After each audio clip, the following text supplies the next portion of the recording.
आकाश में एक बहुत ही असाधारण और शक्तिशाली ग्रह संयोग बनने जा रहा है और ऐसा संयोग कई कई सालों में सिर्फ एक बार होता है। अब यह सिर्फ एक खगोलीय घटना नहीं, बल्कि यह हम सभी के जीवन में आने वाले बड़े बदलावों का एक संकेत है। तो चलिए इस विश्लेषण में गहराई से उतरते हैं और जानते हैं कि साल 2026 आपकी राशि के लिए क्या कुछ खास लेकर आ रहा है। तो चलिए बिना देर किए शुरू करते हैं। सबसे पहले ये तारीखें जरूर नोट कर लीजिए। 20 दिसंबर 2025 से लेकर 15 जनवरी 2026 तक ये वो समय है जब ये दुर्लभ और शक्तिशाली ग्रह गोचर अपने चरम पर होगा, अपने पीक पर। लेकिन एक बात समझनी होगी, इसका असर सिर्फ इन कुछ हफ्तों तक ही सीमित नहीं रहेगा, बल्कि ये आने वाले 2 से 3 महीनों के लिए हमारी जिंदगी को एक नई दिशा देने वाला है। तो आज के इस विश्लेषण में हम क्या क्या बात करेंगे? सबसे पहले समझेंगे कि आखिर ये ग्रह गोचर इतना खास है क्यों। फिर हम एक एक करके सभी 12 राशियों पर इसके असर को जानेंगे, मेष से लेकर मीन तक। और हाँ, आखिर में कुछ जरूरी सलाह भी होगी ताकि इस समय का सही इस्तेमाल किया जा सके। तो चलिए सबसे पहले हिस्से पर आते हैं। आखिर आकाश में ऐसा हो क्या रहा है कि इस गोचर को इतना शक्तिशाली माना जा रहा है? आइए इस त्रिग्रह युति के पीछे का रहस्य समझते हैं। देखिए, यहाँ हो ये रहा है कि 3 बड़े ही शक्तिशाली ग्रह, पहला रवि यानी सूर्य जो हमारी आत्मा और अधिकार का प्रतीक है, दूसरा मंगल जो ऊर्जा और हिम्मत का कारक है, और तीसरा शुक्र जो धन और रिश्तों को नियंत्रित करता है। ये तीनों के तीनों धनु राशि में एक साथ आ रहे हैं। और बात यहीं खत्म नहीं होती। इनकी ऊर्जा को कई गुना बढ़ाने के लिए ज्ञान के देवता गुरु बृहस्पति ठीक इनके सामने विराजमान होंगे। तो आप समझ सकते हैं ये संयोजन एक इतना जोरदार योग बना रहा है ना, कि इसके परिणाम आना तय है। तो चलिए अब सीधे राशियों पर आते हैं। शुरुआत करते हैं पहली 4 राशियों से, मेष, वृषभ, मिथुन और कर्क, और देखते हैं कि ये शक्तिशाली गोचर इनके जीवन में क्या बदलाव लाने वाला है। मेष राशि वालों, तैयार हो जाइए। यह युति आपके भाग्य के नवम भाव में एक जबरदस्त राजयोग बना रही है। इसका सीधा सा मतलब है किस्मत आपके साथ है। अगर काफी समय से कोई नया काम, कोई बड़ा प्रोजेक्ट या कोई सपना पूरा करने की सोच रहे थे, तो बस यही है वो वक्त। नाम, प्रसिद्धि और सम्मान सब मिलेगा। और जो अविवाहित हैं, उनके लिए 2026 में विवाह का बहुत प्रबल योग बन रहा है। इस सुनहरे मौके को हाथ से बिल्कुल मत जाने दीजिएगा। अब बात करते हैं वृषभ राशि की। वृषभ राशि के जातकों को थोड़ा सा संभल कर चलने की जरूरत है, क्योंकि ये युति आपके 8वें घर में बन रही है। देखिए, ये समय बड़े वित्तीय जोखिम लेने या नौकरी बदलने के लिए उतना अच्छा नहीं है। बेहतर होगा कि 15 जनवरी 2026 तक कोई भी बड़ा फैसला टाल दें और अपनी सेहत पर खास ध्यान दें। अभी आपका ध्यान स्थिरता बनाए रखने पर होना चाहिए। मिथुन राशि के लिए ये गोचर 7वें घर में हो रहा है, जो कि साझेदारी का घर है।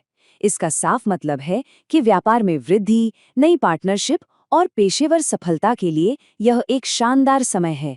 आपका बैंक बैलेंस बढ़ेगा और समाज में आपकी प्रतिष्ठा में भी इजाफा होगा। सही मायनों में ये गोचर 2026 में आपकी सफलता की एक बहुत ही मजबूत नींव रखने जा रहा है। कर्क राशि वालों के लिए ये वक्त आक्रामक होने का बिल्कुल नहीं है, बल्कि संतुलन बनाने का है। ये युति आपके 6ठे घर में हो रही है, इसलिए बड़े निवेश या जल्दबाजी में लिए गए फैसलों से बचना ही समझदारी होगी। अपनी दिनचर्या को अनुशासित रखें और स्वास्थ्य को प्राथमिकता दें। ये दौर भविष्य की बड़ी छलांग के लिए तैयारी करने का है, तो थोड़ा धैर्य बनाए रखें।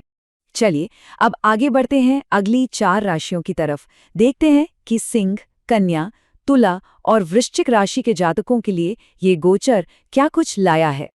सिंह राशि वालों, अब आपका भाग्य चमकने वाला है। यह गोचर सीधे आपके पंचम भाव को सक्रिय कर रहा है, जो सीधे तौर पर भाग्य और रचनात्मकता से जुड़ा है। आपको वित्तीय लाभ, व्यापार में सफलता और संतान पक्ष से शुभ समाचार मिलेंगे। सच कहूं तो यह आपके लिए वाकई एक भाग्यशाली और प्रगतिशील समय है। इसका पूरा लाभ उठाएं। कन्या राशि के जातकों के लिए ये गोचर घर और संपत्ति के मामलों में खुशियां लेकर आ रहा है।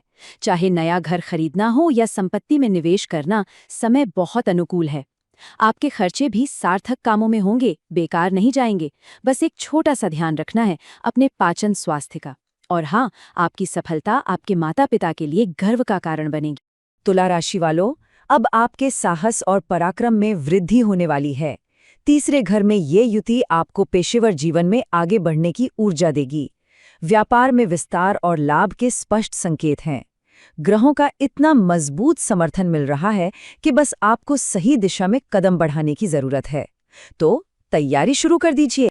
वृश्चिक राशि के लिए धन और परिवार के दूसरे घर में बन रही ये युति अचानक वित्तीय लाभ का संकेत दे रही है। आपकी बचत बढ़ेगी, हो सकता है कोई उपहार भी मिले, लेकिन इस लाभ को बनाए रखने की एक चाबी है, और वो है आपकी वाणी। परिवार और दोस्तों के साथ अपनी बातचीत में मिठास बनाए रखें ताकि कोई गलतफहमी इस शुभ समय में बाधा न बने। और अब आगे बढ़ते हैं आखिरी 4 राशियों की तरफ, धनु, मकर, कुंभ और मीन। आइए जानते हैं कि ये शक्तिशाली गोचर इनके लिए क्या खास लेकर आ रहा है। धनु राशि वालों, ये गोचर तो जैसे आपके लिए ही बना है। ये शक्तिशाली युति आपके ही पहले घर में हो रही है, जिसका मतलब है कि सारा ध्यान आप पर होगा।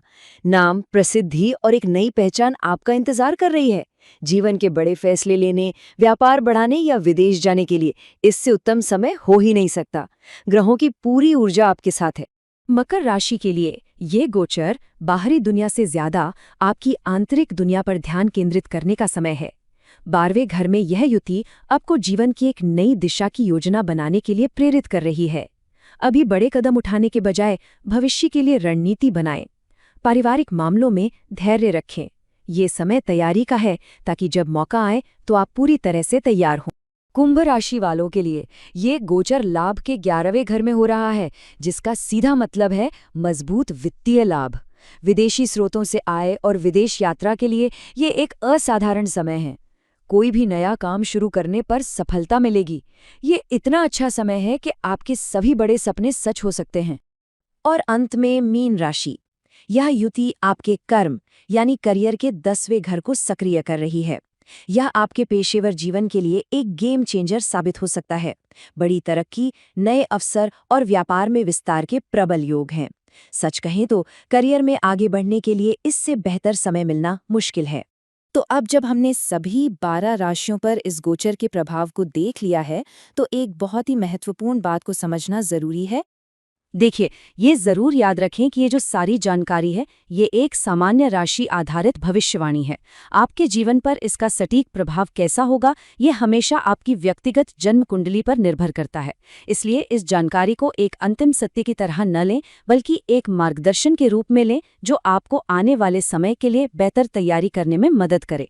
तो अब सवाल ये उठता है कि इस खगोलीय मार्गदर्शन को जानकर आप 2026 की तैयारी कैसे करेंगे? आप अवसरों का लाभ कैसे उठाएंगे और चुनौतियों से कैसे बचेंगे? इसका जवाब आखिर में आपके अपने हाथों में है। उम्मीद है इस विश्लेषण से आपको कुछ नया जानने को मिला होगा और ये आपके लिए मददगार साबित होगा। अगर ऐसा है तो इसे लाइक जरूर करें और दूसरों के साथ भी शेयर करें। देखने के लिए बहुत बहुत धन्यवाद।